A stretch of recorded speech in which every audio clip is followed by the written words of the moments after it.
Eddie, what else? Anything else? They know the cell phone rules, right? Yeah, I told them. Yeah. There was like in one of our early episodes, someone in the front row pulled it out. I'm like, come on.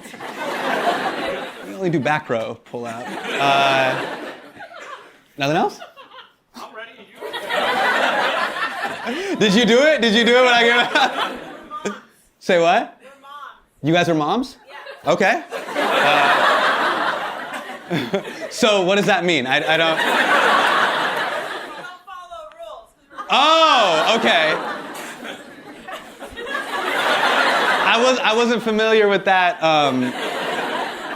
that stereotype, but okay. You learn something new every day. All right. You're like, we're the two moms. We're back here. Fuck the rules. You know, the way moms do. Wait. Can I get sentimental for a moment? One of my best friends from high school is here tonight, so I really want to bring it. Ian Merrow's in the building tonight, my boy Ian. So look, I got a crutch tonight. So you guys like really gotta like cook the election a little bit, you know what I mean? Like Russian hack it a little bit to be like, you're not that funny. Can I tell you a story about why I love Ian so much? So Ian Merrow is one of the most popular guys at our high school. And Ian is a very special person to me because you know how there's certain people that you go to school with that are the perfect Venn diagram of social cool?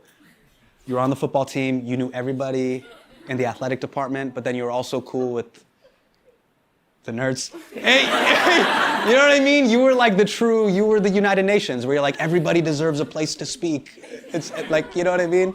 And you were super cool to me and when you didn't have to be. And I think that's a true sign of like your character, which is why I've always fucked with you, man. For real. Because you know this, we graduated in 2003, and just to be real with you, you know I'm a very petty person. But you've always been dope to me, man, so I appreciate you and I love you, man. Yeah. Moms, what'd you guys think? You know there was a couple of jokes where you guys laughed extra loud? But I was in the middle of like my essay and I couldn't be like, that's the moms. Like you guys laughed at that, you guys laughed at the Epstein joke a little too hard. Say what? From Cali. Where in Cali? North Cal and SoCal. Okay, but where? I'm from California too, but where? Huh? We are aware of your We went to Cal Berkeley and UC San Diego. San Diego.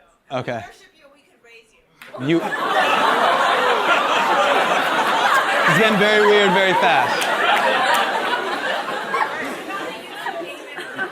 Say what? You thought the UC Davis joke was funny? Well, because I big up UC Berkeley. We're here to give you like. What's your guys' story? How did you two end up here? You know what I mean? We have a very... The suburbs fuck you up. Say what? The suburbs fuck you up. The suburbs fuck you up. That is so profoundly real. Like that was so honest and raw. I don't think the rest of the audience is ready for that. You will find your true people in the suburbs. Okay. Like it or not. You will find cool people in the suburbs? Your true people in the suburbs. I hear that. I'm trying to get out of this island. I live, you know, Come, we love you. where you live, like in Jersey? Edgemont. Where is that? Westchester. Westchester. UC San Diego. You came up. Westchester? I smell that privilege.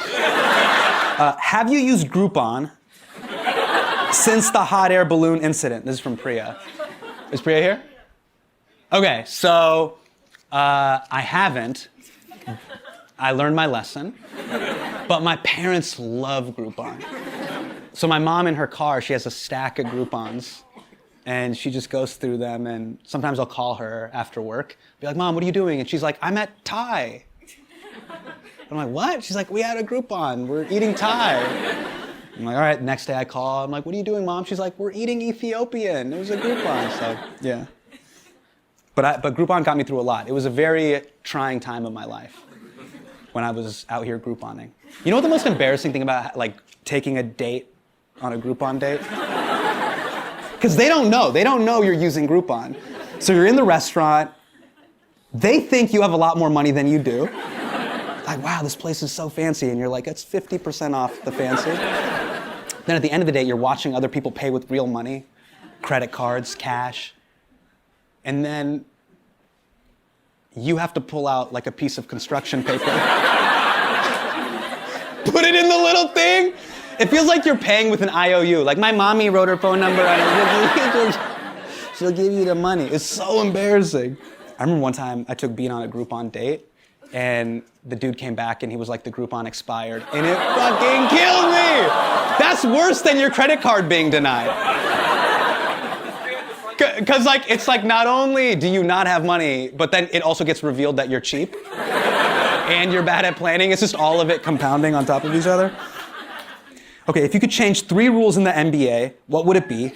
Please make it good. I skipped studying for my final that's tomorrow to be here today.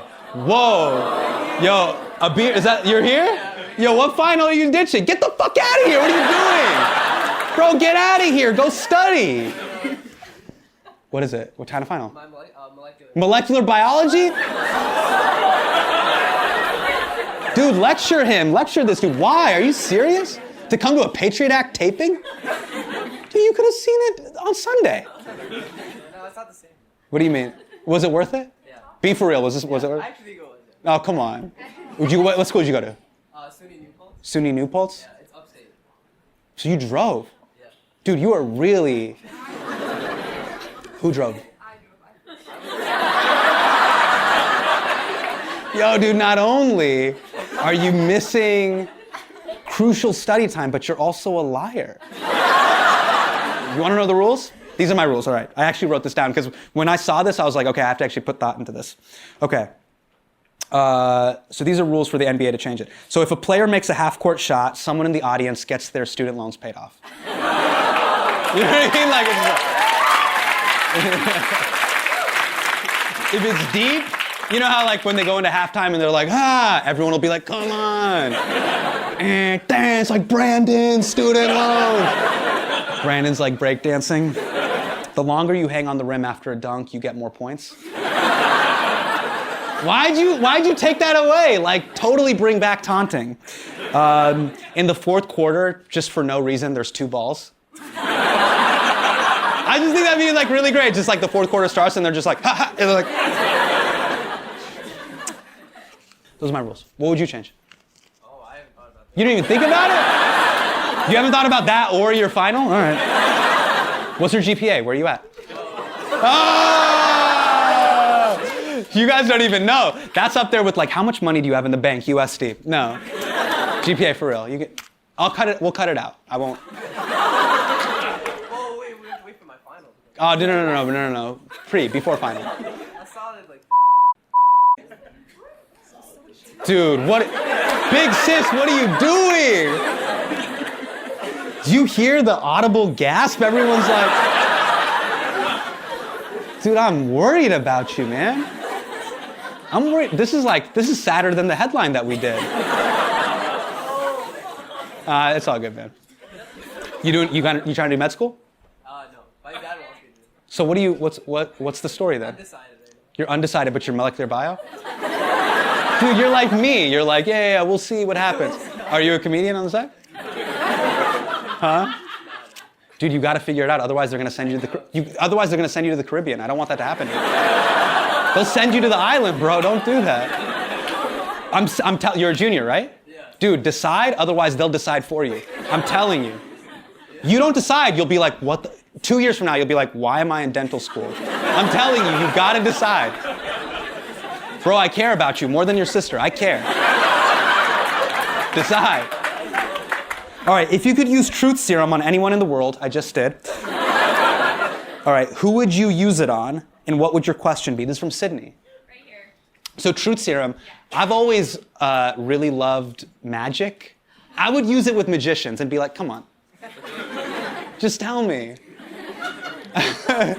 Right? Just like, come on. Remember, like, I remember in the early 90s, there was these shows on Fox. It was called Magicians Reveal All. Or like, remember that? It was like David Copperfield exposed. And they would have magicians with like ski masks and they're like, I cannot disclose this publicly, but for Fox summer programming, I will disclose my secret. A lot of people don't know this, but my deck of cards is stacked up where I have 6 different aces. People don't know that. Then right after that, they would have a show where it was just man versus animals. Do you remember that? They were like, Manute Bull is gonna fight a kangaroo. And I would be like, this is really sad, but I'm definitely watching. If you could be any animal, what would you choose to be? Not like your spirit animal, but if you could choose to have the life of any animal, what would you want to be and why? This is from Chelsea. Okay. Chelsea, okay. You know what it would be? It would be, what would your animal be? Okay, so I would want to be a whale. Okay. They have like a really chill life. Like they're filter feeders, so they don't have to worry about hunting, and they get to just like swim around and sing the whole day. They get to swim around and sing? Yeah. For real, they sing all day? They flap their tail. That's so fun. You really thought about this. Are they being affected by global warming? Okay. They're not hunted anymore. Because But remember SeaWorld? The SeaWorld? I mean, I would want to be a blue whale. Blue whales are not at SeaWorld. Those are killer whales. oh, because blue whales can't jump? You know what I mean? Like, they're like, you don't have hops. You're, stay in the ocean. They're very big. Yeah, they're the biggest. They're the ones that ate Pinocchio and the whole thing? You've never seen Pinocchio? But you know this much random information about killer whales? Okay, you know what animal I would be? Golden retriever. So 2 doors down, there's a golden retriever. My daughter loves the golden retriever. The golden retriever's name is Whiskey. And I think my daughter loves it because, like, you know, golden retrievers are very friendly, but it's also another creature that's her height. And so she'll be like, Whiskey. Sometimes that's I mean, we didn't name the dog. That's, the owners are like, this is Whiskey. The funniest part is sometimes I'll wake her up. Well, I won't wake her up. My daughter will wake up and little kids get up very early, so she'll get up at like 7 o'clock in the morning. Our apartment's kind of small, so I'll just take her into the hallway and we'll run laps, just kind of get her tired. But she'll go 3 doors down to where Whiskey is and she'll start just banging on the door. She'll be like, Whiskey! Whiskey! She's almost like a debt collector. She feels like you know what I mean? Like, Whiskey, you owe me money! Open up! She's just like a little baby landlord in a onesie, just like, Whiskey! Pay up and it can't be a Groupon! Sometimes they'll be in there. The owners, not Whiskey. The people who live there. And I'll hear them from like their bedroom, they're like, Whiskey's sleeping!